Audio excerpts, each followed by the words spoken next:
Good evening all of student. कैसे हैं आप लोग? ठीक है। कैसे पढ़ाई चल रहा है? ठीक चल रहा होगा पढ़ाई।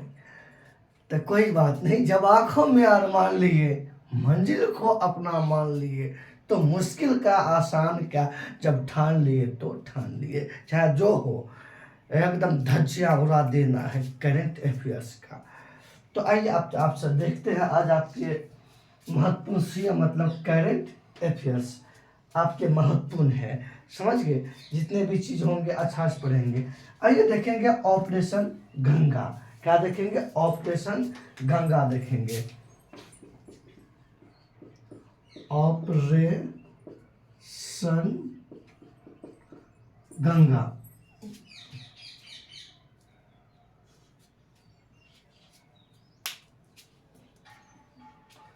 ऑपरेशन गंगा।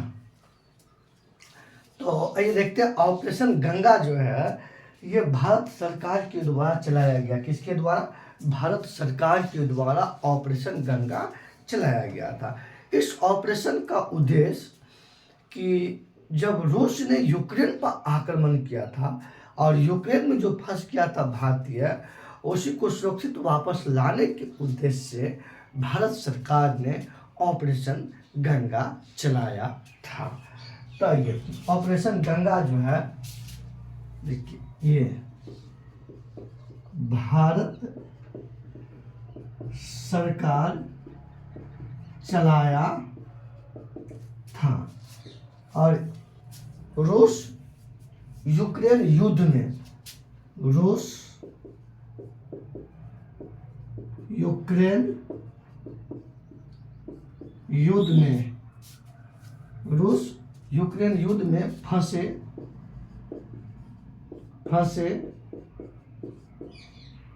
भारतीय को सुरक्षित वापस लाने के लिए चलाया था। आइए मेरे प्यारे बच्चों देखते हैं रूस और यूक्रेन। सबसे रूस, इसकी राजधानी देखिए,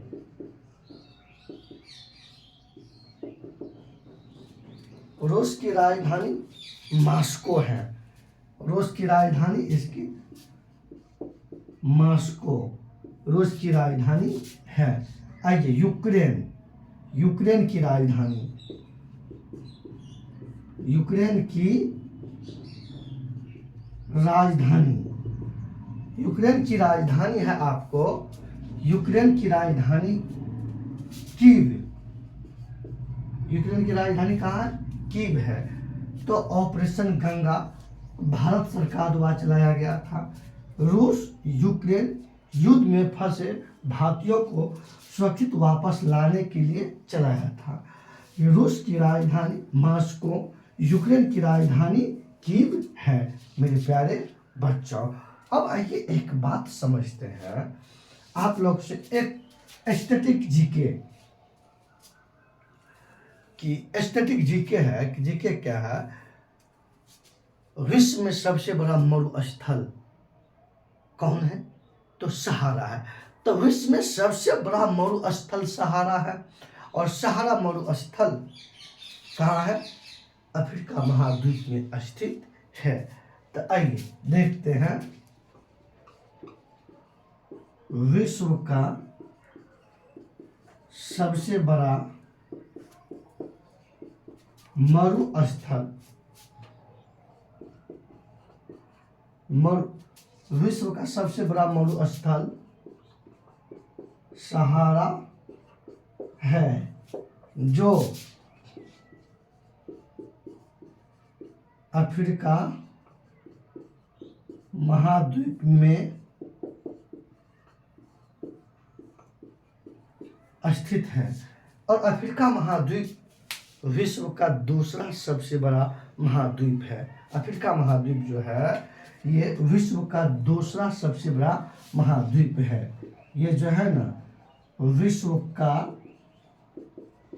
दूसरा सबसे बड़ा महाद्वीप है। कौन? ये। तो ये मेरे प्यारे बच्चों, ऑपरेशन गंगा भारत सरकार के द्वारा चलाया गया था और रूस यूक्रेन युद्ध में फंसे भारतीयों को सुरक्षित वापस लाने के लिए चलाया गया था। रूस की राजधानी मॉस्को और यूक्रेन की राजधानी कीव, और विश्व का सबसे बड़ा मरुस्थल सहारा मरुस्थल है जो अफ्रीका महाद्वीप में स्थित है और विश्व का ये दूसरा सबसे बड़ा महाद्वीप है। आइए मेरे प्यारे बच्चों, इनका स्क्रीनशॉट लीजिए, उसके बाद मैं फिर आगे चलता हूँ। चलिए, आप स्क्रीनशॉट ले लिए होंगे तो मैं फिर आगे चलता हूँ। मिटाने के लिए बोर्ड, आइए।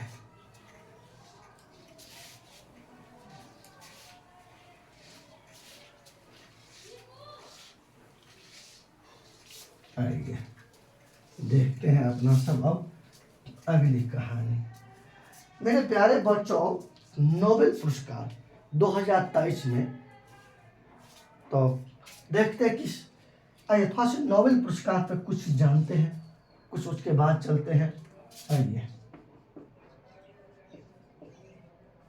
नोबेल पुरस्कार। आइए, वैसे तो नोबेल पुरस्कार की स्थापना हुआ 1900 ईस्वी में और ये देना प्रारंभ किया 1901 ईस्वी में। 1901 ईस्वी में नोबेल पुरस्कार की इसकी स्थापना 1900 ईस्वी में इसकी स्थापना हुआ और ये देना शुरुआत किया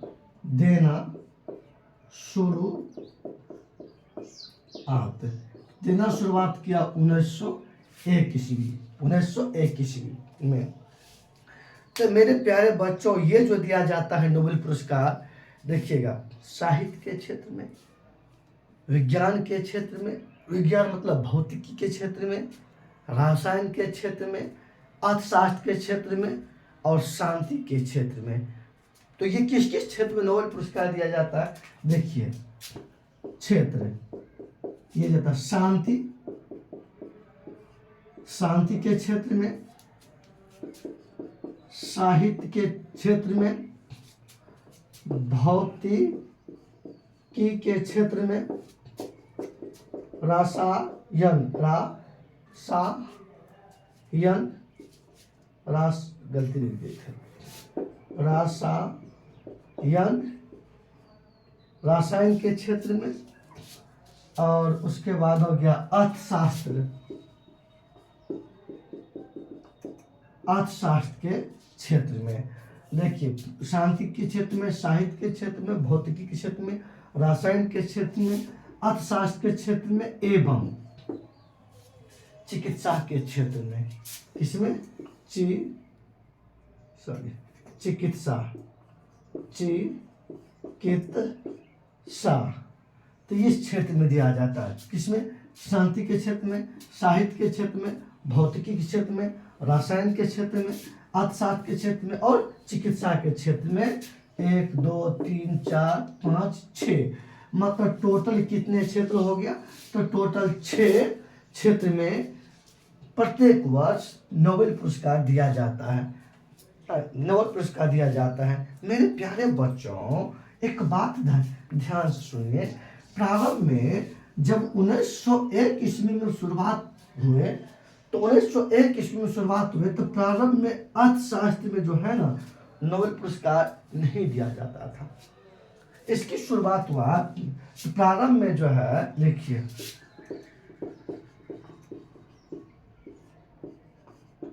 प्रारंभ में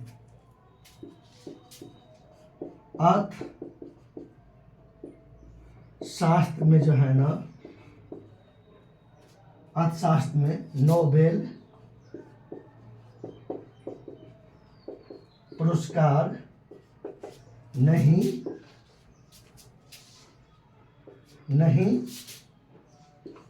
दिया जाता था। प्रारंभ में इसे जोड़ा गया 1967 ईस्वी में और इसमें देना शुरू किया 1968 ईस्वी से। तो अर्थशास्त्र को जोड़ा गया 1967 में, लेकिन इसमें देना प्रारंभ किया 1968 ईस्वी में। अब टोटल कितने क्षेत्र में देते हैं? 6 क्षेत्र में। लेकिन प्रारंभ में कितना क्षेत्र में देते थे? 5 क्षेत्र में। अब कितने क्षेत्र में? 6 क्षेत्र में। प्रारंभ में किस क्षेत्र में नहीं देते थे? अर्थशास्त्र के क्षेत्र में। इसको कब शामिल किया गया? 67 में। देना कब शुरू किया? 1968 ईस्वी में। तो आइए नोबेल पुरस्कार जो है, आइए एक स्वीडिश के कुछ और कहानी है, चलिए छोड़िए। अब देखते हैं कि 2023 में नोबेल पुरस्कार किसको किसको दिया गया, उनके बारे में। चलिए पहले इसका आप लोग बैकग्राउंड ले लीजिए, ठीक। इसका पहले आप लोग इसका ले लीजिए स्क्रीनशॉट, उसके बाद चलते हैं इसका ताज़ा रिपोर्ट देखने के लिए। ताज़ा रिपोर्ट अपना सब देखते हैं। आइए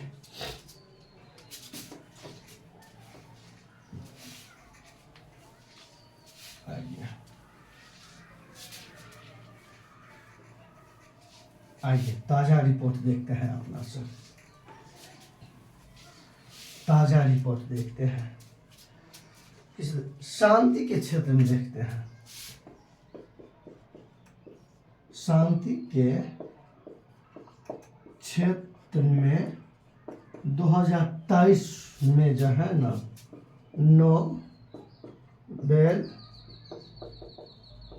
पुरस्कार जो है ना दिया गया, आपको जो है ना दिया गया नरगिस मोहम्मदी।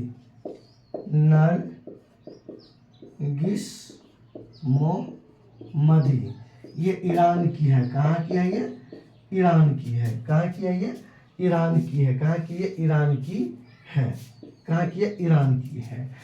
अब इसे देखिएगा किस क्षेत्र में दिया गया, मतलब क्षेत्र तो शांति के क्षेत्र में, लेकिन इसके किस कार्य के लिए दिए गए? इसने जो है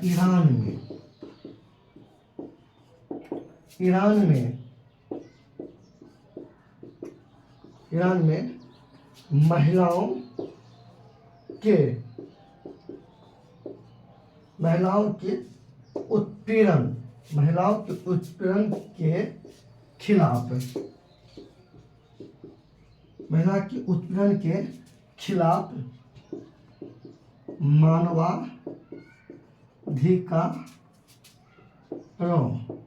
मानवाधिकारों एवं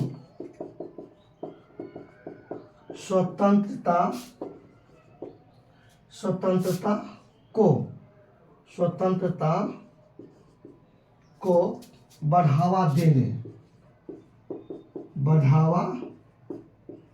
देने के लिए, मतलब शांति के क्षेत्र में 2023 में नोबेल पुरस्कार किसे दिया गया? नरगिस मोहम्मदी को। ये कहाँ की है? ईरान की है। इसे जो है ईरान में महिलाओं के उत्पीड़न के खिलाफ मानवाधिकारों और स्वतंत्रता को बढ़ावा देने के लिए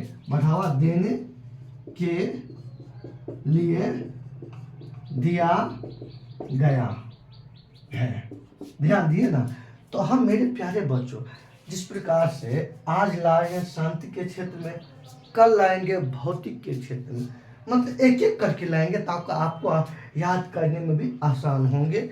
एक ही बार आपको सभी क्षेत्र के नोबेल पुरस्कार याद करने के लिए बोझ नहीं उठाना पड़ेगा। एक एक करके लेकर के आएंगे ना तो आपको याद करने में भी आसान होंगे। समझ गए मेरे प्यारे बच्चों? तो चलिए इसका स्क्रीनशॉट लीजिए, उसके बाद मैं आगे चलता हूँ। स्क्रीनशॉट लीजिए, ले लिए होंगे। आइए मेहनत से पढ़िए, अच्छी तरह से पढ़िए आप लोग।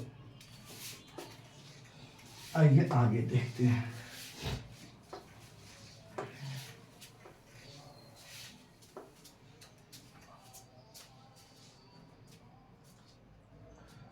अब देखते हैं आयुष समग्र कल्याण केंद्र। आयुष समग्र कल्याण केंद्र, आयुष समग्र कल्याण केंद्र।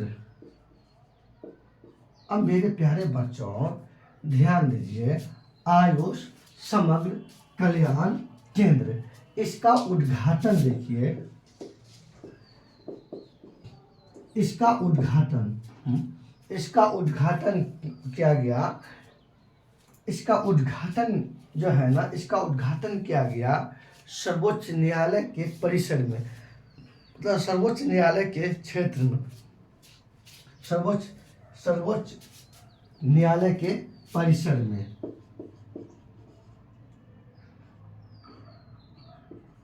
सर्वोच्च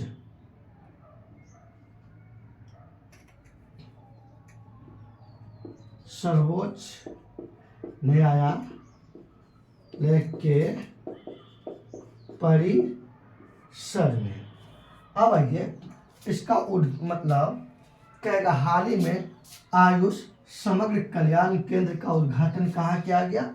सर्वोच्च न्यायालय के परिसर में। तो मेरे प्यारे बच्चों, इसका उद्घाटन किया सुप्रीम कोर्ट के मुख्य न्यायाधीश DY चंद्रचूड़। आइए इसका उद्घाटन किया, उद्घाटन करता। आइए सर्वोच्च न्यायालय के मुख्य न्यायाधीश, सर्वोच्च न्यायालय के मुख्य न्यायाधीश DY चंद्रचूड़, DY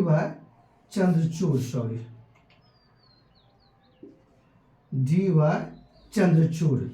मतलब इसका उद्घाटन सर्वोच्च न्यायालय के मुख्य न्यायाधीश DY चंद्रचूड़ ने किया। अभी सुप्रीम कोर्ट के वर्तमान मुख्य न्यायाधीश है।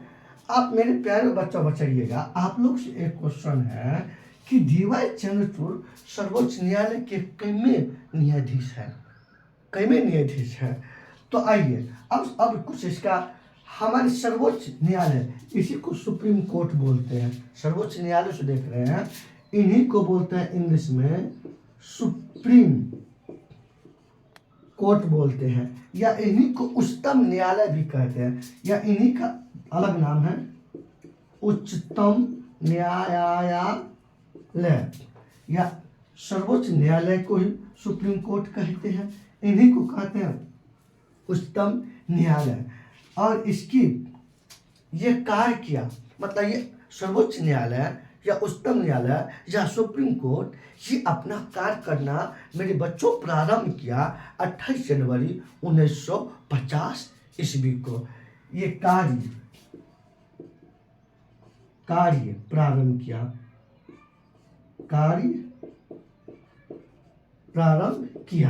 ये जो कार्य प्रारंभ किया 28 जनवरी 1950 ईस्वी को। कौन? ये।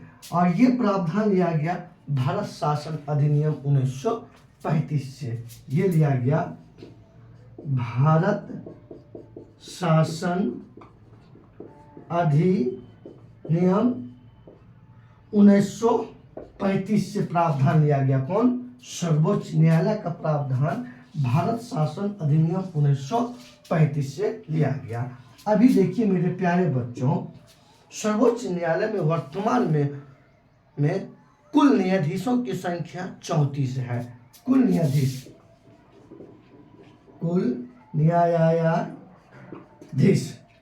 सर्वोच्च न्यायालय में कुल न्यायाधीश अभी है 34। कितना है? 34 है। सॉरी, कितना है अभी इसमें? 34 है। 34 में हो गया 33 अन्य न्यायाधीश, 33 अन्य न्यायाधीश, और एक हो गया मुख्य न्यायाधीश, तो क्वेश्चन पूछेंगे वर्तमान में सुप्रीम कोर्ट में कुल न्यायाधीशों की संख्या कितना है? तो 34 है। उस 34 में मुख्य एक ही होता है, चीफ जस्टिस जो होता है वो एक ही होता है, जो DY चंद्रचूड़ है, और बाकी बात 33 को अन्य न्यायाधीश है। तो बताइए, चलिए आइए, आयुष समग्र कल्याण केंद्र का उद्घाटन सर्वोच्च न्यायालय के परिसर में किया गया। आइए, इसका उद्घाटन किया सर्वोच्च न्यायालय के मुख्य न्यायाधीश DY चंद्रचूड़। अब आइए, सुप्रीम कोर्ट का ही नाम, सर्वोच्च न्यायालय के ही नाम है सुप्रीम कोर्ट, इसी का नाम है उच्चतम न्यायालय। ये कार्य प्रारंभ किए 28 जनवरी 1950 ईस्वी से, 1950 ईस्वी से प्रारंभ किए। भारत शासन अधिनियम 1935 से ये प्रावधान लिया गया। वर्तमान में कुल न्यायाधीशों की संख्या कितना है? 34 है। 33 अन्य न्यायाधीश, एक मुख्य न्यायाधीश। मेरे प्यारे बच्चों, आप स्क्रीनशॉट लीजिए, उसके बाद फिर मैं आगे बढ़ता हूँ और बताइएगा ये कमेंट कैसा ये सेशन रहता है, कितना मज़ेदार है ये, कितना मेहनत करना पड़ता है आप लोग के लिए। इसीलिए कहता हूँ जिंदगी जख्मों से भरी है, वक्त को मलहम बनाना सीख लो। अगर हारना है एक दिन मौत से, फिलहाल जिंदगी जीना सीख लो। आइए,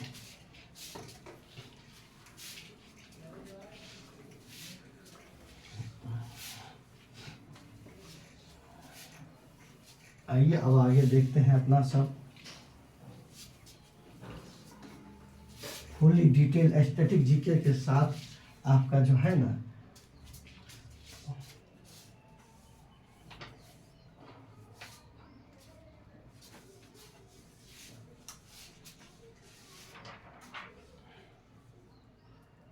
अब आइए देखते हैं वाइब्रेंट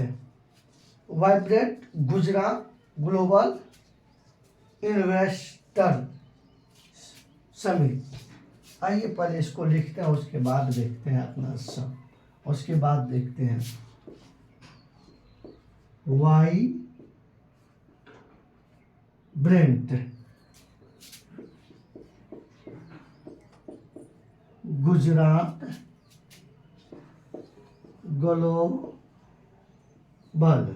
गुजरात ग्लोबल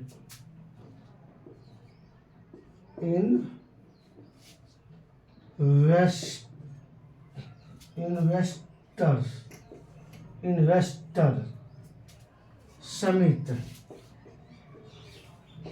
समिट।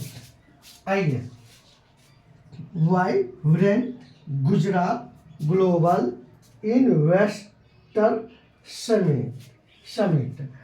अब आइए इसका आयोजन देखिए मेरे प्यारे बच्चों। इसका आयोजन हुआ जनवरी, मच्छर पगला गया है, मुहे के पास आकर के भनर भनर करता है। आइए, जनवरी 2024 में, जनवरी 2024 में इसका आयोजन। अब आयोजन स्थल देखते हैं, क्या देखते हैं? आयोजन स्थल गांधीनगर में। कहाँ? गांधीनगर, जो गुजरात की राजधानी है, कहाँ की? गुजरात की राजधानी है। अब आइए देखते हैं मेरे प्यारे बच्चों, मुख्य अतिथि मतलब चीफ गेस्ट। आइए, मुख्य अतिथि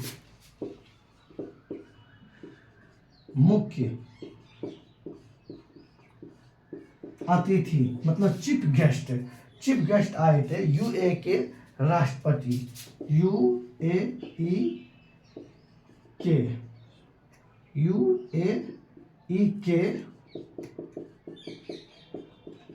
राष्ट्रपति।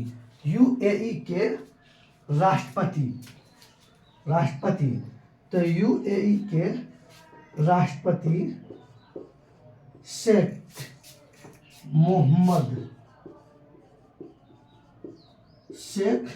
मोहम्मद बिन जायद अल नहयान। ये देखिए कि ये नाम है, कितना बड़ा नाम है। यूएई के राष्ट्रपति शेख मोहम्मद बिन जायद अल नहयान, ये नाम है। और इसके बारे में कल की वीडियो में मैंने बताया हूँ पूरा जानकारी, मैं पूरे जानकारी दिया हूँ। इसी लेकर के आपसे एक प्रश्न है क्या कि यूएई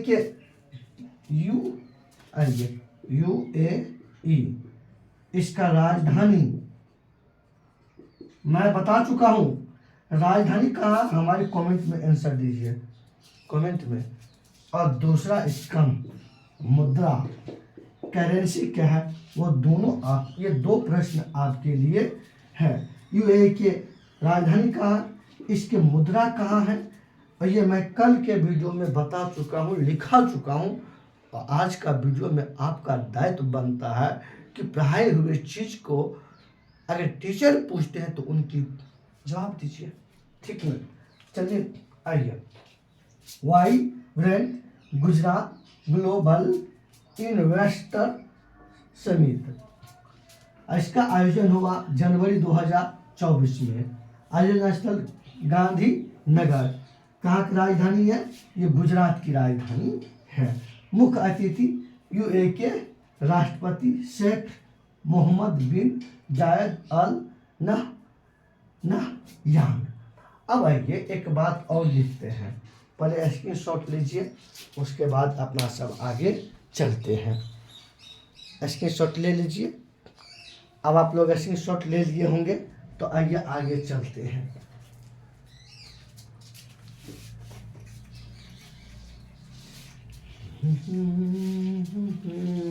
बीच बीच में जो हम आपको क्वेश्चन पूछते हैं उनका जवाब भी दीजिए, आंसर भी दीजिए, ठीक ना। चलिए आइए,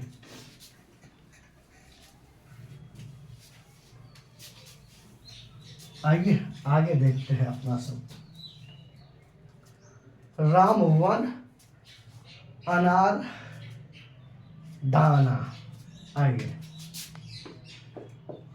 राम वन अनार दाना। मेरे प्यारे बच्चों, इसे जीआई टैग दिया गया 2024 ईस्वी में। इसे जो है ना जीआई टैग दिया गया।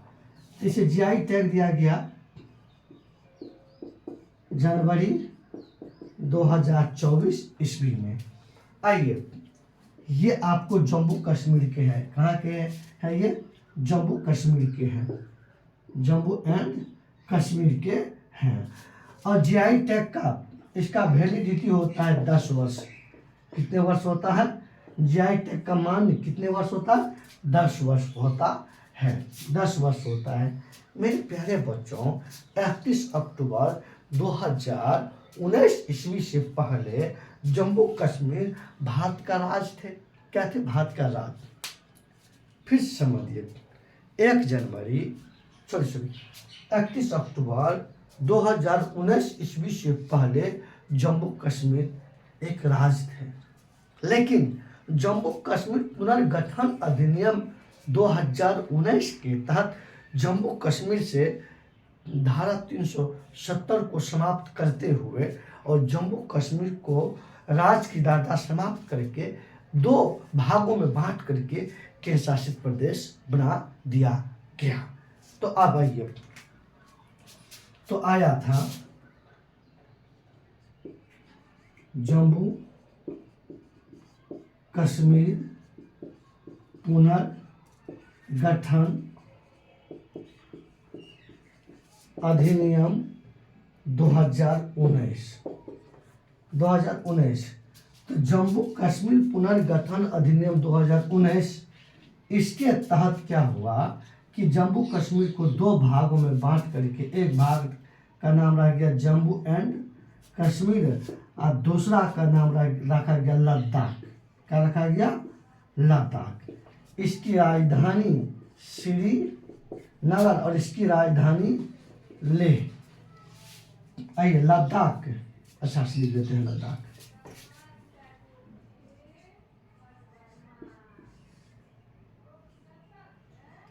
लद्दाख की राजधानी लेह और जम्मू कश्मीर की राजधानी श्रीनगर।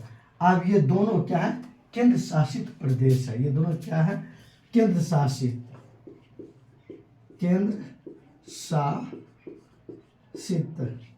प्रदेश है ये दोनों। और भारत में केंद्र शासित प्रदेश की संख्या वर्तमान में 8 है। कितना है, 8 है। भारत में राज्यों की संख्या कितना है, 28 है। भारत में कितना राज्य है, 28 है। केंद्र शासित प्रदेश 8 है। और नया 2 केंद्र शासित प्रदेश कौन है, जम्मू एंड जम्मू कश्मीर और लद्दाख। इसकी राजधानी लेह, इसकी राजधानी श्रीनगर। इसको बांटा गया जम्मू कश्मीर पुनर्गठन अधिनियम 2019। इसी अधिनियम के तहत जहाँ न धारा 370 समाप्त किया गया। समझ गए ना। आइए स्क्रीनशॉट लीजिए मेरे प्यारे बच्चों, उसके बाद अपना सब आगे चलते हैं। स्क्रीनशॉट लीजिए और मज़ा से पढ़िए, टेंशन फ्री हो करके। आइए, ले लिए होंगे आप लोग स्क्रीनशॉट। आइए,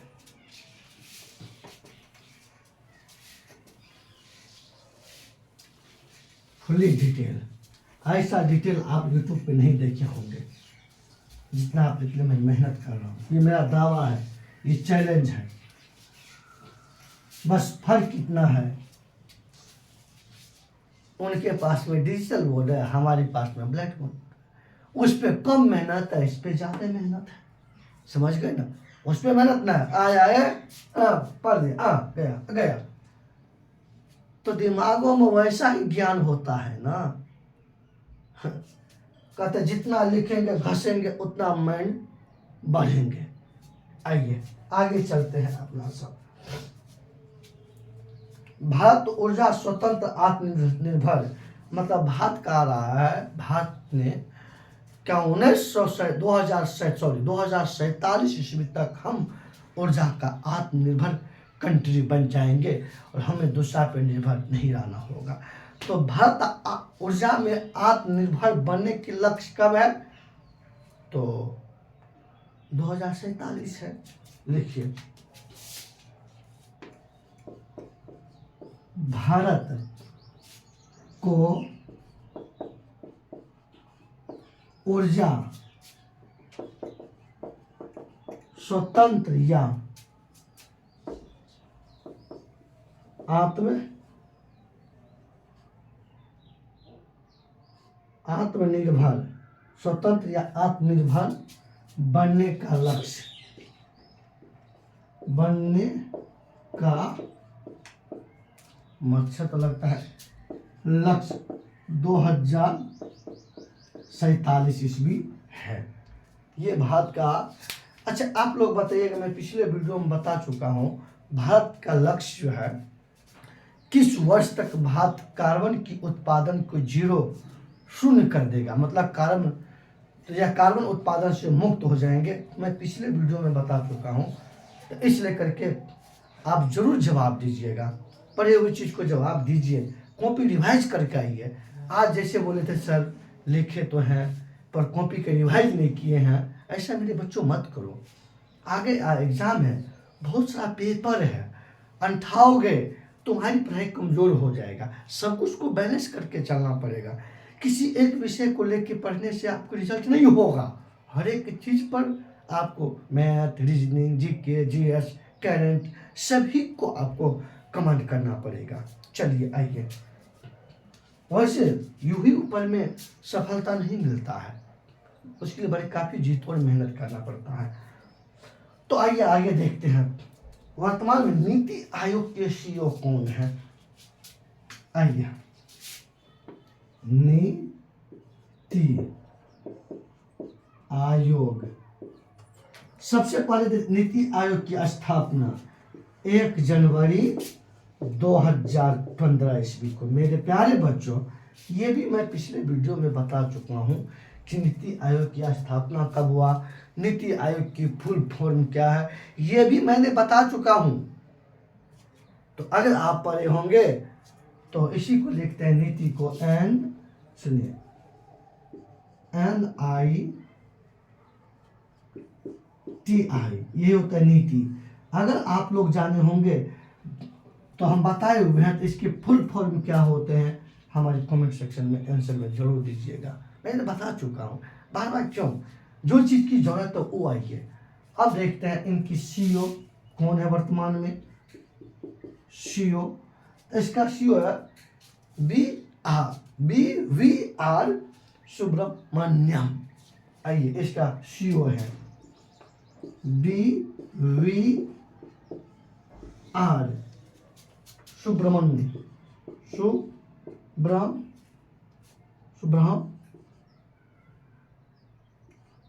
सुब्रमण्यम, ये इसका सीईओ है।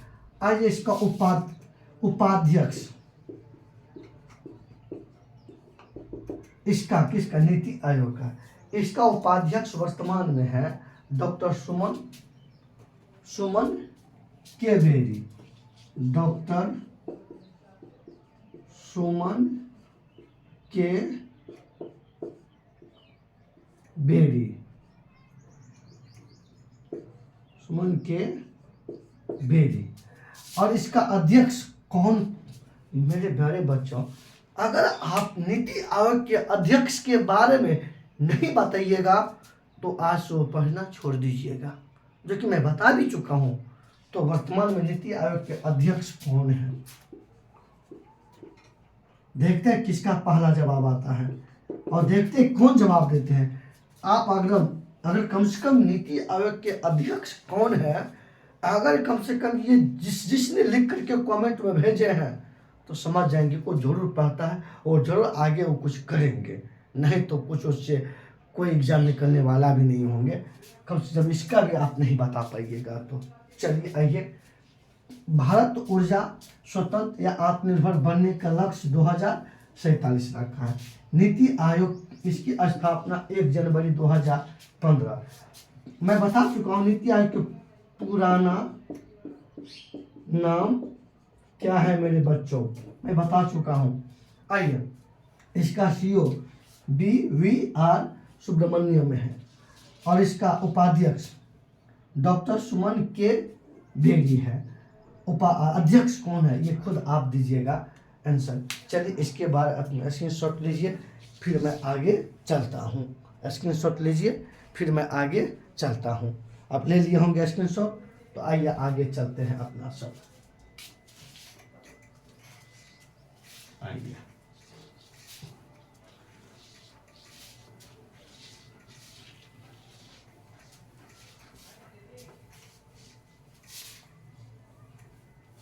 आइए आगे देखते हैं अपना सब। हाल ही में सबको जानते हैं कि पलटू राम दौड़ के इधर, दौड़ के उधर, दौड़ के इधर, दौड़ के उधर करते रहते हैं। माननीय बिहार के मुख्यमंत्री श्री नीतीश कुमार जी, समझ गए ना। तो आइए, अभी वर्तमान में बिहार विधानसभा के अध्यक्ष नंद किशोर यादव है। आइए आइए मेरे प्यारे बच्चों, कुछ बात समझते हैं बिहार स्पेशली, यहीं पे बिहार स्पेशल इसी में दे देते हैं थोड़ा सा। बिहार में कुल विधानसभा सीटों की संख्या, विधानसभा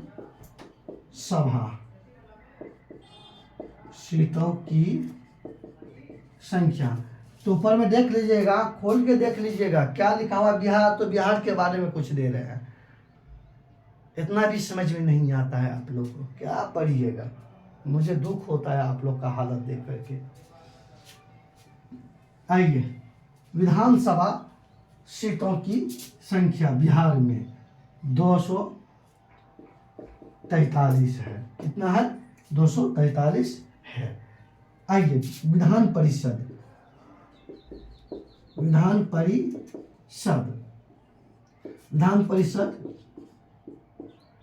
सीटों की संख्या 75 है। कहाँ? बिहार में। आइए, लोकसभा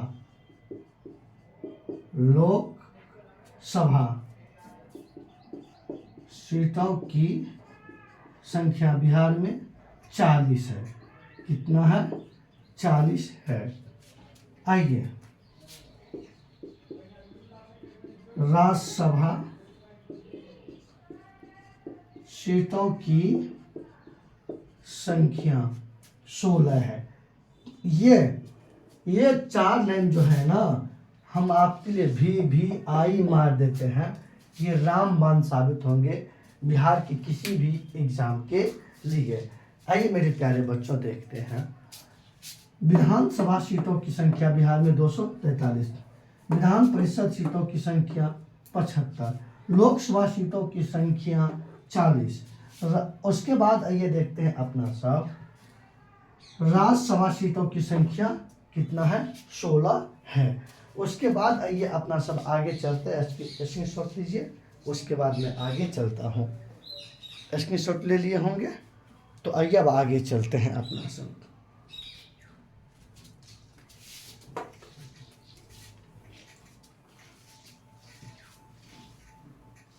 अब आइए देखते हैं। आइए बिहार विधानसभा, आइए बिहार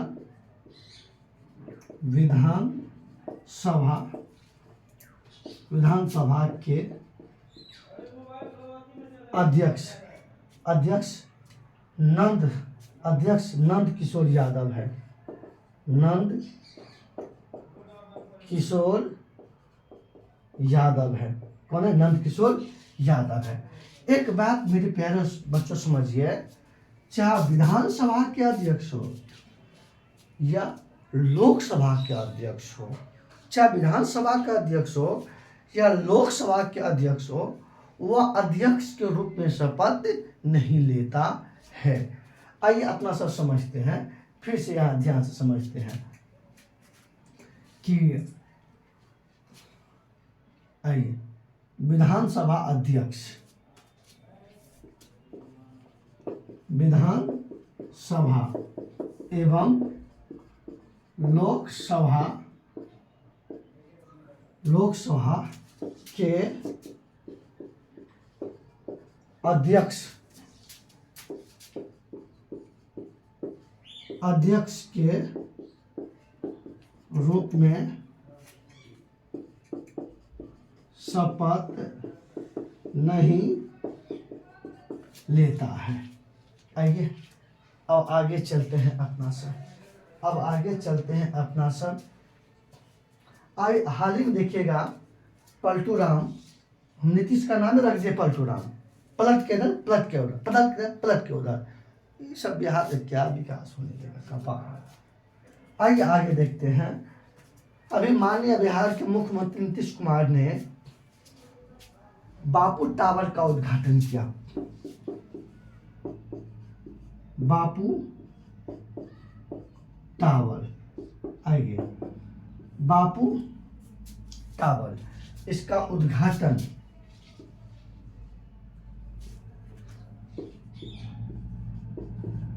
उद्घाटन नीतीश कुमार ने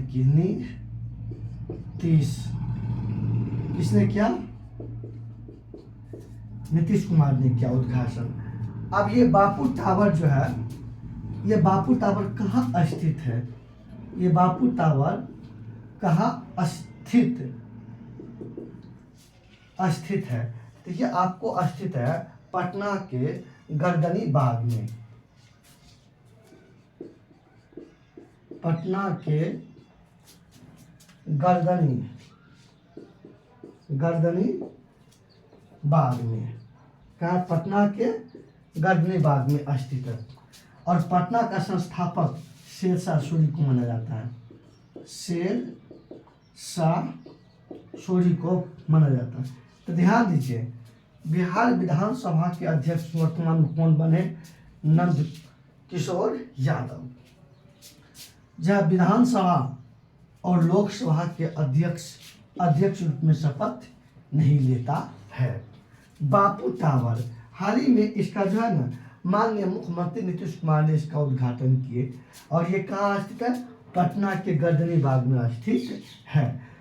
पटना का संस्थापक किसे माना जाता है? शेरशाह सूरी को। और पटना का स्थापना किया था 1541 ईस्वी में। कितना ईस्वी में? 1541 ईस्वी में। अब आइए आप लोग को एक कमेंट सेक्शन में आंसर दीजिएगा, बिहार का शौक नदी। प्रश्न लिखिए यहाँ पे, बिहार का शौक नदी किसे माना जाता है मेरे बच्चों? ये कमेंट सेक्शन में आंसर दीजिएगा। चलिए आप जो है स्क्रीनशॉट लीजिए, तब फिर मैं आगे कहानी आगे देखता हूँ। अब स्क्रीनशॉट ले लिए होंगे, चलिए अब आगे चलते हैं अपना सब। अब आइए अपना सब क्या देखते हैं, आगे देखते हैं।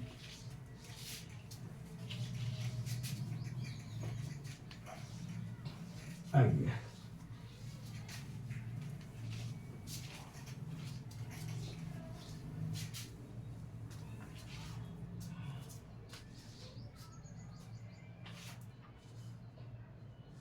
अब देखते हैं, नई दिल्ली में जो है, नई दिल्ली में विश्व पुस्तक मेला का आयोजन हुआ। आइए, नई दिल्ली जो है ना, नई दिल्ली में विश्व पुस्तक मेला का, आइए, नई दिल्ली जो है, नई दिल्ली में विश्व पुस्तक मेला, अब देखते हैं इसका आयोजन हुआ। अब मेरे प्यारे बच्चों आगे देखते हैं, अपना सब अभी आगे देखते हैं कि इसका आयोजन जो हुआ ना, 51वां हुआ, 51वां आयोजन हुआ। और इसका आयोजन जो हुआ मेरे प्यारे बच्चों 10 फरवरी से 18 फरवरी के बीच में इसका आयोजन।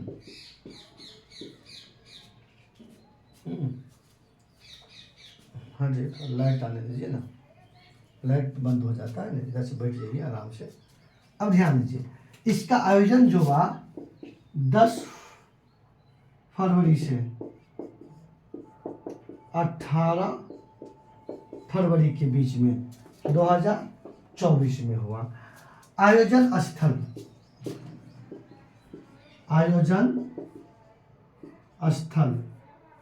प्रगति मैदान, कहाँ पे है, नई दिल्ली में है। कहाँ पे है ये, नई दिल्ली में स्थित है।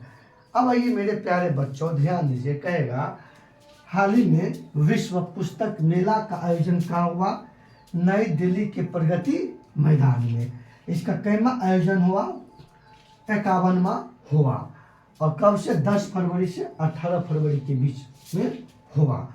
अब आइए मेरे प्यारे बच्चों, इसका उद्घाटन किया केंद्रीय शिक्षा मंत्री या भारत के शिक्षा मंत्री श्री धर्मेंद्र प्रधान ने। आइए, उद्घाटन करता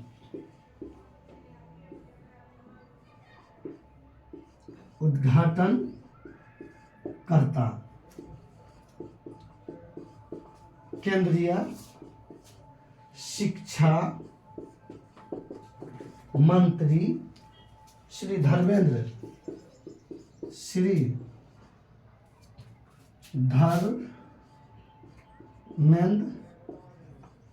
प्रधान ने किया, श्री धर्मेंद्र प्रधान ने किया। नई दिल्ली में जो है ना, विश्व पुस्तक मेला 2024 का आयोजन हुआ, 51वां आयोजन हुआ। आयोजन 10 फरवरी से 18 फरवरी 2024 में। आयोजन स्थल प्रगति मैदान नई दिल्ली में स्थित है। उद्घाटन केंद्रीय शिक्षा मंत्री धर्मेंद्र प्रधान ने किया। अब आइए स्क्रीनशॉट लीजिए और उसके बाद मैं फिर आगे चलता हूँ, आगे कहानी देखता हूँ। अब आप लोग स्क्रीनशॉट ले लिए होंगे, जल्दी से आइए।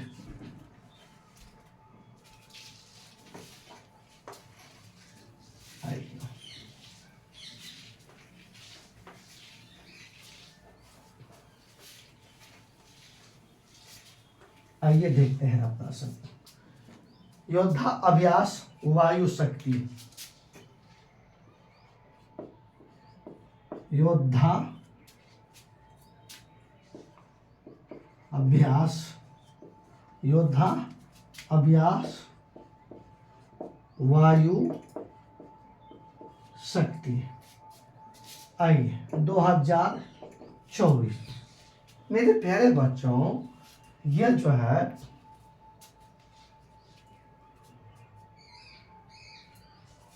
अब ये योद्धा अभ्यास, ये केवल इसमें भारत की सेना भाग लेता है। किसके केवल, ये केवल भारत की सेना भाग लेते हैं, केवल भारतीय सेना भाग लेती है। किसमें, योद्धा अभिलाष वायु शक्ति में।